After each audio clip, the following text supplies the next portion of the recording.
오늘 저녁 우리에게 주신 하나님의 말씀은 예레미야 33장 10절과 11절 2절 말씀입니다. 예레미야 33장 10절과 11절 2절 말씀을 저와 여러분이 한 목소리로 2절 말씀 함께 읽겠습니다. 여호와께서 이와 같이 말씀하시니라. 너희가 가리켜 말하기를 황폐하여 사람도 없고 짐승도 없다 하던 여기 곧 황폐하여 사람도 없고 주민도 없고 짐승도 없던 유다 성읍들과 예루살렘 거리에서 즐거워하는 소리, 기뻐하는 소리, 신랑의 소리, 신부의 소리와 및 만군의 여호와께 감사하라. 여호와는 선하시니 그 인자하심이 영원하다 하는 소리와 여호와의 성전에 감사제를 드리는 자들의 소리가 다시 들리니니 이는 내가 이 땅에 포로를 돌려보내어 지난 날처럼 되게 할 것임이라. 여호와의 말씀이니라. 아멘. 할렐루야. 오늘 신랑과 신부의 기뻐하는 소리라는 제목으로 함께 말씀을 나눌까 합니다. 여러분은 어느 때 가장 기쁘십니까? 지난 나의 삶을 기억해 볼 때 어느 때 가장 기쁘셨습니까? 또한 인간이 태어나서 어느 때 가장 기쁠까요? 각자의 경험들이 있을 겁니다. 기준들도 있을 것이고, 이 질문에 저는 아마도 생명이 태어났을 때 기쁘지 않았을까? 그 기쁨을 이루 말할 수가 있겠습니까? 아직 결혼을 하지 않아서 자녀를 낳아보지 못하신 분은 모르겠습니다만, 자녀를 낳아보신 분들은 그 기쁨을 이루 말할 수가 없을 것입니다. 또한 어떤 것이 기쁠까 생각해 보니, 그 자녀들이 장성하여서 남자로 여자로 잘 자라서 사랑 안에서 한 가족을 이루었을 때 다 기뻐하죠. 결혼 예식만큼 기쁜 예식이 없습니다. 인간의 삶 가운데 여러 예식들이 있습니다. 여러 예식 가운데 가장 기쁜 예식은 아마도 결혼 예식인 것 같습니다. 많은 사람들이 기뻐합니다. 축하해주고 가족들과 지인들, 친척들 와서 함께 기뻐하는 것이 결혼 예식입니다. 우리의 삶 가운데 이런 기쁜 소식, 기쁜 소리들이 넘쳐나기를 간절히 소망합니다. 코로나를 통하여서 예배가 축소되고 또 모이는 것이 여의치 못한 상황이다 보니 함께 모여서 이 기쁨의 소리를 지르며 기뻐하며 함성을 외치며 찬양했던 적이 언제였는가 생각을 해보게 됩니다. 기억에서 점점 멀어지는 것 같아요. 우리가 해마다 유명한 찬양 인도자들을 교회에 초청하여서 얼마나 뜨겁게 찬양했습니까? 어노인팅 찬양단, 또 헤리티지 찬양단도 왔었고요. 마커스, 여러 찬양단들이 와서 수많은 청년들과 우리 성도들이 이곳에서 뛰면서 부딪히면서 찬양했던 그 순간들. 재작년에 다윗과 요나단 오셔가지고 찬양을 할 때 우리 얼마나 뜨겁게 찬양을 했습니까? 두 손을 들고 박수를 치면서 다 일어나셔서 그렇게 찬양했던 기억을 해보니 빨리 예배가 회복이 되어야 될 텐데, 이것이 점점점 아련한 기억으로 추억으로 남으면 안 될 텐데 라는 생각을 해봅니다. 저뿐만이 아니라 우리 담임 목사님 더 많이 생각하시고 기도하고 계시겠죠. 오늘 우리가 읽은 말씀은 참으로 희망적인 말씀입니다. 함께 읽었듯이 즐거워하는 소리, 기뻐하는 소리, 신랑의 소리, 신부의 소리, 만군의 여호와께 감사하라. 그는 선하시고 인자하심이 영원하다 하는 그 감사의 소리가 성전에서 회복이 되고 거리에서 회복이 되고 마을에서 나라에서 회복이 된다는 희망적인 메시지를 예레미야 선지자는 선포하고 있습니다. 오늘 읽은 말씀만 들으면 이것은 너무나 희망적이고 기쁜 마음으로 받을 수 있습니다만, 이 말씀은 25장에 하신 말씀에 이어서 하시는 말씀, 25장에 하신 말씀이 이루어진 후에 회복에 되는 말씀입니다. 25장 10절을 우리 함께 찾아서 읽어보겠습니다. 예레미야 25장 10절 말씀입니다. 다 함께 읽어보겠습니다. 시작. 내가 그들 중에서 기뻐하는 소리와 즐거워하는 소리와 신랑의 소리와 신부의 소리와 맷돌 소리와 등불 빛이 끊어지게 하리니.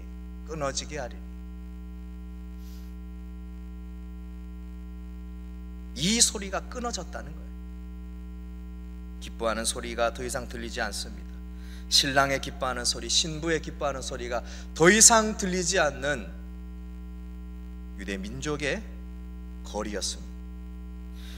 이스라엘 백성은 하나님의 뜻을 거역하여서 결국 멸망의 길로 갔습니다.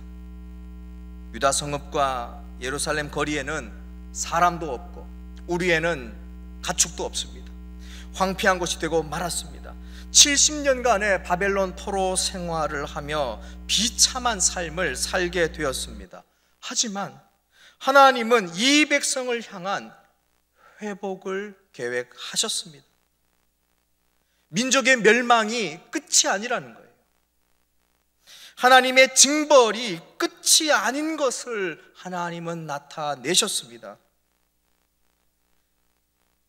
멸망을 통하여, 나라의 멸망을 통하여 철저하게 하나님이 누구신가를 하나님은 드러내 보이셨습니다. 멸망을 통하여 하나님은 떠난 그들로 하여금 하나님을 경험케 하였고 회개케 하였고 그리고 돌아오게 하셨습니다. 만약 민족의 멸망, 이것이 끝이라고 생각한다면 얼마나 비참한 일이고 끔찍한 일이겠습니까?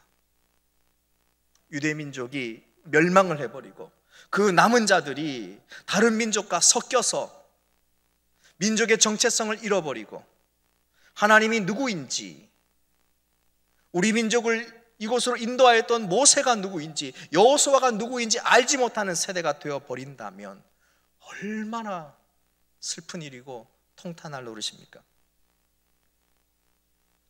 황폐한 예루살렘 땅 위에서, 예루살렘 성전이 다 묻어진 그 땅 위에서 아무도 솔로몬이 아름답게 지어드린 이 아름다운 성전을 기억하지 못하고 다윗이 하나님께로부터 능력을 받아서 이 나라를 이렇게 강하게 만든 그 시절을 아무도 기억 못하는 그 시절이 오게 된다면 얼마나 슬픈 일이겠습니까? 아무도 기억하지 않는 존재는 참으로 슬픕니다. 아무도 기억하지 않는, 기억에서 사라져버리는 존재는, 그 나라는, 그 민족은 그것보다 더 슬픈 일이 있을 수 없습니다. 그렇게 될 운명에 처한 이 유다 백성을 하나님은 다시금 구원의 손을 펼치셔서 그들을 회복하기 위하여서 하나님은 역사를 진행하고 계셨습니다. 오늘 말씀해 보니 예레미야 선지자를 통하여서 하나님은 회복의 말씀을 하십니다. 즐거워하는 소리, 기뻐하는 소리, 신랑의 소리, 신부의 소리, 감사하다, 선하시다, 영원하시다 하는 그 찬양과 감사의 제사가 회복될 것이다, 이렇게 말씀하십니다.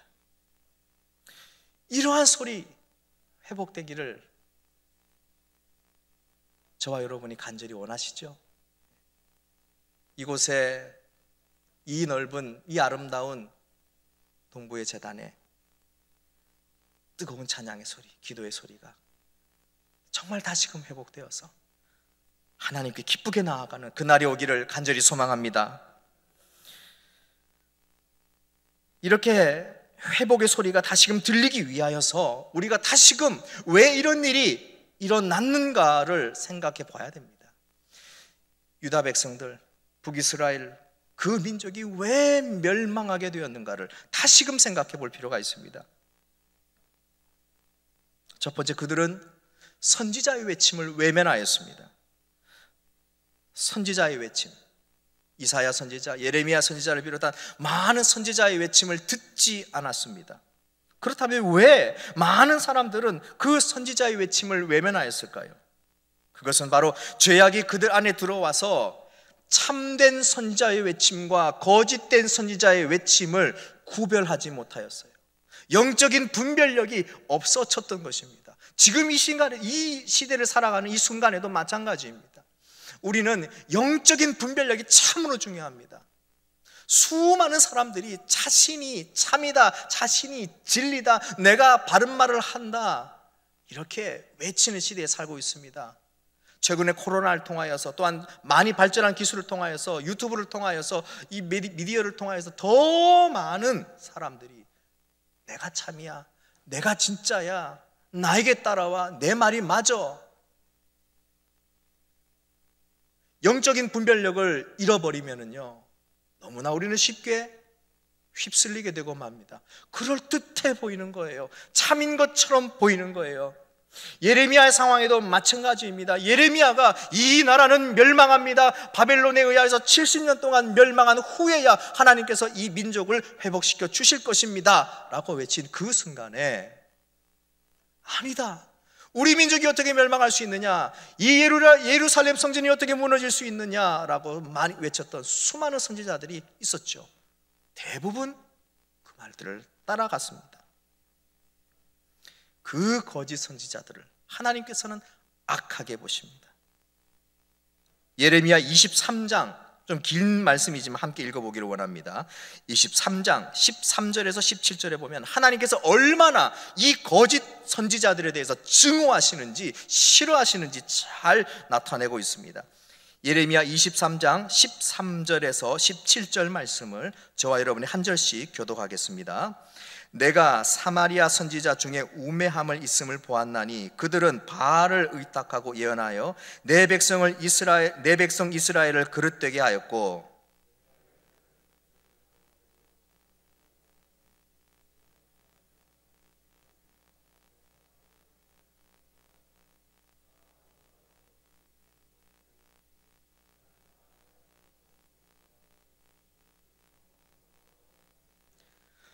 그러므로 만군의 여호와 내가 선지자에 대하여 이같이 말하노라. 보라, 내가 그들에게 쑥을 먹이며 독한 물을 마시우리니 이는 사악이 예루살렘 선지자들에게서 나와서 온 땅에 퍼짐이라 하시니라.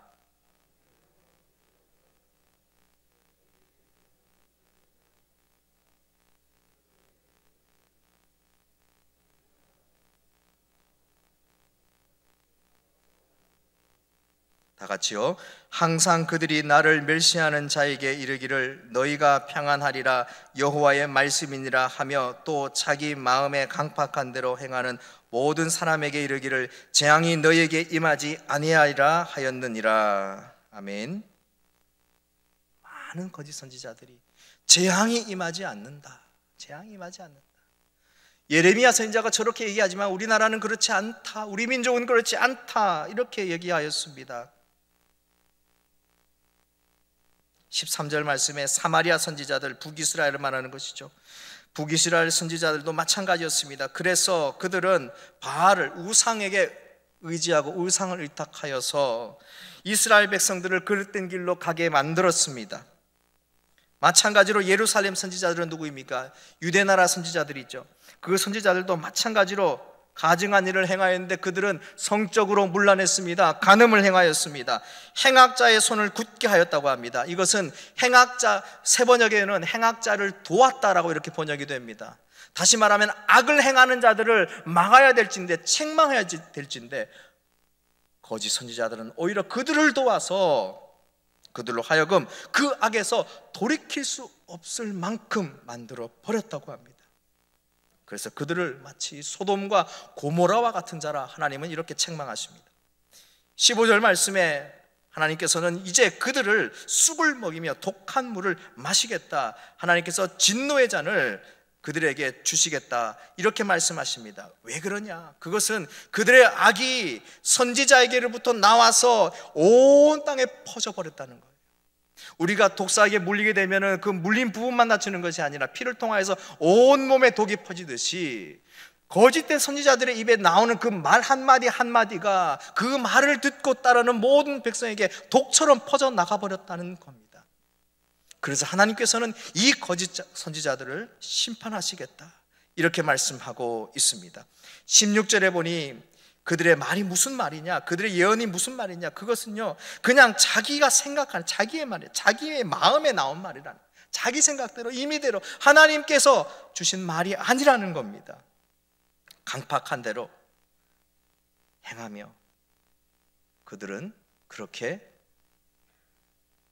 이스라엘 백성, 유다 백성들을 잘못된 길로 인도하였습니다. 나라의 멸망은 이렇듯 선지자들, 제사장들, 왕의 입술에서 또 그 행동에서 시작이 되어서 온 나라에 퍼지게 됩니다. 그리고 그 죄악으로 말미암아 나라가 멸망하게 됩니다. 우리 모두가 이 죄악에서 자유로울 수가 없죠. 나는 제사장이 아니니까, 나는 선지자가 아니니까, 나는 왕이 아닌데 나에게는 그런 책임이 없어. 우리가 그렇게 빠져나갈 수 있겠습니까? 그렇지 않습니다. 하나님은 우리를 통하여서도 책임을 물으실 겁니다. 어려운 시대에 너는 무엇을 하였느냐? 너의 입으로는 무엇을 증언하였느냐? 너는 어떻게 내가 예수 그리스도 참된 구주임을 고백하며 이 세상에서 믿음을 지키며 바르게 살았느냐? 주님은 우리에게도 책임을 물으실 것입니다. 우리 모두가 다 이러한 죄악에서 자유로울 수가 없습니다. 늘 우리는 깨어 근신하고 그리고 믿음을 지키기 위하여서 날마다 영적인 전쟁에 나아가야 됩니다. 이 돌이킬 수 없는 죄를 지어서 더 이상 하나님께 나아갈 수 없는 이스라엘 백성들을 위하여, 유대 백성들을 위하여서 하나님이 준비하신 것이 무엇이냐? 그것이 바로 멸망이라는 것이래요. 멸망. 선지자를 통하여서 수차례 얘기하여도 듣지 않았던 그 백성들에게 하나님은 멸망이라는 것을 준비하셨다는 거예요. 70년의 세월이 잔인하지만 견디게 하셨고, 70년의 그 어려운 세월에 다니엘이 나왔습니다. 70년의 그 세월 가운데 에스라가 나왔습니다. 70년의 세월 가운데 느헤미야 총독이 나왔습니다. 그 가운데 에스더라는 왕비가 탄생했습니다. 어려운 시절에, 나라가 망한 그 시절에 나라를 위하여서 민족을 구한, 더욱더 그 믿음을 굳게 지킨 사람들이 나타났다는 것입니다. 70년의 세월이 지나서 포로들이 귀환을 하고 예루살렘 성이 복구가 되었죠. 그리고 성전을 다시 지으며 말씀을 듣고자 하는 그 갈망의 소리가 넘쳐났습니다. 그리고 마음껏 찬양하고자 하는 그 찬양의 소리도 회복이 되었습니다. 예레미야 선지자를 통하여서 하나님께서 우리에게 하시고자 하는 말씀은 진노와 멸망이 끝이 아니라 이것은 마지막으로 우리에게 허락하시는 하나님의 구원의 방법이라는 것입니다. 70년이라는 피눈물 나는 포로 생활 후에 그들은 깨달았습니다. 이 회복의 말씀이 우리 동부교회와 우리의 삶에도 임하여서 다시금 이 성전에서 기뻐하는 소리, 찬양하는 소리, 기도하는 소리가 가득가득 울려 퍼지길 간절히 소망합니다. 그때가 언제인지 우리는 정확히 알 수 없습니다. 하지만 분명한 것은 하나님의 회복은 반드시 이루어진다는 거예요. 반드시 이루어진다는 겁니다. 나라가 멸망했을지언정 하나님은 구원을 포기하지 않는 하나님이시다 라는 것을 우리는 믿음으로 부여잡고 나아가기를 간절히 소망합니다. 이 시기에 우리가 더욱더 신앙의 본질을 잡아야 되죠. 본질, 신앙의 본질을 잡자. 그래서 신앙의 본질이 무엇인가? 신앙의 본질이 무엇입니까? 신앙의 본질은 예배입니다. 예배. 첫 번째도 예배, 두 번째도 예배. 예배보다 더 중요한 게 있겠습니까? 우리의 삶 가운데 우리가 예수님 믿습니다, 그리스도인으로서 살아갑니다 라고 할 때 무엇이 그리스도인으로 살아가는가를 우리에게, 다른 믿지 않은 사람들에게 보여주겠습니까? 첫 번째는 예배입니다. 예배를 내가 얼마나 귀하게 여기느냐, 예배를 귀하게 여기는, 예배의 자리에 나와서 예배를 사모하면서 하는 것이 얼마나 중요한가를 우리는 알아야 됩니다. 물론 다 그렇게 하시겠지만 그렇잖아요. 예를 들어서 좋은 옷을 샀습니다. 처음으로 좋은 옷을 샀으면 새 옷을 샀습니다. 언제 입습니까? 주일날 입죠. 주일날. 왜요? 그만큼 주일날 뭐 장로님들, 집사님들, 권사님들한테 내가 좋은 옷 샀다는 거 자랑하기 위해서입니까? 아니죠. 하나님 앞에 나의 좋은 모습을 보여드리기 위하여서. 신발도 제일 좋은 것으로, 제일 깨끗한 것으로 입고 나옵니다.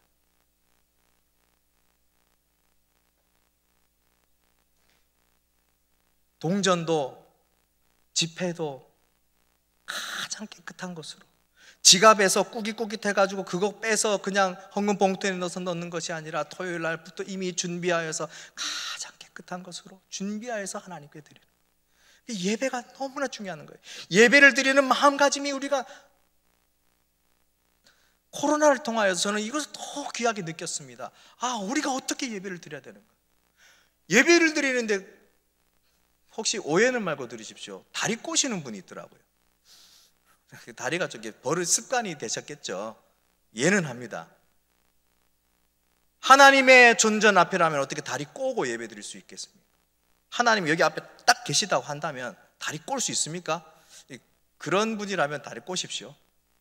팔짱을 끼시든 다리를 꼬시든 뭐 상관은 없습니다. 그런 강한 믿음을 가지셨다면. 그런데 정말 하나님이 앞에 계신다면은, 하나님이 나의 모습을 보신다면은 내가 어찌 다리를 꼬고 예배를 드릴 수 있습니까? 팔짱을 끼고 예배를 드릴 수가 있습니까? 그럴 수 없다는 겁니다. 저는요, 이슬람이 너무 싫어요. 이슬람이 코란듯이 이게 진짜만 딱 한 가지 그들이 참 부러운 게 뭐냐 하면은요, 제가 모스크에서 그들이 예배 드리는 걸 인도 여행 갔다가 한번 본 적이 있는데요. 우리가 예배 드리고 그냥 이렇게 앉아는 그거 아주 다릅니다. 촥 해가지고요, 이 코를 그냥 땅에 박고 엉덩이가 다 들려가지고 촥 드리는 걸 봤는데, 이단이나 죽은 신을 믿는 저들도 우상 앞에 그렇게 몸가짐을 바르게 하고 드리는데, 살아 역사하시는 하나님께 예배드리는 우리가 어떻게 그냥 아무거나 입고 나오고 그냥 다리 꼬고 예배드리고 예배 시간에 핸드폰하고 이렇게 할 수 있겠습니까? 온라인 예배 드리시는 분들 지금 계시죠? 잘 예배 드리실 거라 믿습니다. 누워서 드리고 폰 이렇게 들고 뭐 이렇게 소파에서 이렇게 하고 이런 분들은 안 계시겠죠? 다 앉아서 정돈된 마음으로, 양말도, 집이라고 해서 양말 벗지 마시고 양말도 신고 다 예배 드리실 줄로 믿습니다. 우리가 이 어려운 시대를 지나갈 때에 신앙의 본질을 부여잡자 하는 것은 바로 예배를 잘 드리자는 것이 첫 번째입니다. 그리고 하나님의 말씀으로 돌아가는 것이고, 말씀을 읽고 말씀 가운데 우리에게 하시는 말씀을 우리 마음에 새기며 살아가는 것이고, 세 번째로는 저는 기도라고 생각합니다. 기도의 생활이 이어져야 된다는 것입니다. 코로나를 통하여서 많은 사람들이 고통을 당하고 두려워하고 생계에 큰 타격을 입고 있습니다. 신앙인들은 대면 예배 금지를 통하여서 성전에서 마음껏 예배도 드릴 수 없는 그러한 상황에 우리는 놓여져 있습니다. 길거리에 나아가서 예수님 믿으십시오라고 참 외쳐서 전도하고 싶지만 그러기도 쉽지 않은 시대에 살아가고 있습니다. 이러한 사회적 현상을 그냥 우리가 지은 죄로서 벌받는 거야 라고만 생각한다면 더 나아가지 못합니다. 우리는 이러한 위기의 상황에서, 영어로 표현하지만 Look at the bright side, 늘 긍정적이면 밝은 면을 봐야 되는 것이죠. 하나님이 코로나를 통하여서 우리를 연단하고 있는구나, 더 말씀에, 더 예배에, 더 기도에 중심을 잡고 나아가기를 하나님께서 훈련시키고 있는구나, 훈련의 과정 가운데 있는구나 라고 이렇게 생각하시면 우리는 이것을 이겨낼 수가 있습니다. 무엇이 더 중요합니까? 늘 우리는 이 생각을 해야 되죠. 내가 그리스도인으로서, 내가 동부교회에 다니는 교인으로서 가장 중요한 게 무엇인가? 코로나라는 위기가 닥쳐오니까요, 비본질적인 것들이 막 다 떨어져 나가게 되죠. 다 떨어져 나가요. 툭툭툭툭. 그리고 결국 남는 게 뭡니까? 남는 게 예배라. 남는 게 말씀입니다. 남는 게 기도입니다. 다 떨어져 나가요. 하나님께서는 비본질적인 것들을 다 지켜내시고 깎아내시고 알맹이만 남겨셨어요. 저는 그래서 물론 코로나는 인간의 탐욕으로 만든 그러한 하나님의 심판이기도 하지만 이것을 통하여서 하나님께서 다시금 기독교인들, 우리 그리스도인들로 하여금 정신 차리게 하고, 우리가 몇 년 전부터 10년 전부터 한국교회를 위기다 계속 말만 그렇게 했었죠. 그런데 막상 어떻게 대처해야 되는지 모르는 그런 상황 가운데서 하나님께서 코로나를 내려주시니까요, 우리가 정신을 이렇게 으쓱 차리게 되는 거잖아요. 그렇구나, 다른 건 아니구나, 말씀 보여잡고 기도하고 예배 사모하고 나아가는 것, 이거구나 라는 겁니다. 이름으로써 오늘 말씀에서와 같이 이 회복의 말씀이 그냥 듣기 좋은 회복의 말씀이 아니라 이러한 살을 깎고 이러한 비본질적인 것을 다 떨어뜨리고 무엇이 신앙의 본질인가를 다시금 생각하는 우리에게 주시는 회복의 말씀, 이 될 줄로 믿습니다. 이 예배 가운데, 우리의 성전 가운데 다시금 신랑 신부가 기뻐하는 그러한 소리처럼 그러한 기쁨의 소리가 울려 퍼지기를 간절히 소망합니다. 기도하겠습니다. 하나님 아버지, 감사합니다. 힘든 시기를 살아가고 있습니다. 주님 마음껏 찬양하고 싶고 마음껏 주님 앞에서 부르짖고 예배드리고 싶어도 그럴 수 없는 상황이지만 아버지 하나님, 이것을 통하여서 하나님께서 우리에게 무엇을 원하시는지 다시금 또한 날마다 깨닫게 하시고 훈련하게 하시고 견뎌내어 이겨내게 하여 주시옵소서. 코로나의 어려운 상황 가운데서도 하나님, 우리 모든 성도들 어디에서 무엇을 하든지 하나님 앞에 예배드리는 예배를 가장 중심에 두고 가장 처음으로 두고 신앙생활하며 그 가운데 하나님의 역사하시는 그 역사하심과 하나님의 회복하심을 경험하는 우리 모두가 되게 하여 주시옵소서. 감사드리며 예수님의 이름으로 기도드립니다. 아멘. 이제는 우리 주 예수 그리스도의 크신 은혜와 하나님 아버지의 크신 사랑하심과 성령님의 교통하심이 주님 오실 날을 사모하며 이 땅 가운데 회복을 간절히 열망하며 오늘을 살아갈 때에 신앙의 본질을 부여잡고 살아가며 승리하길 원하는 우리 모든 포항 동부교회 성도들과 모든 기도하는 제목들 위해 이제로부터 영원토록 함께 하시기를 간절히 축원하옵나이다. 아멘.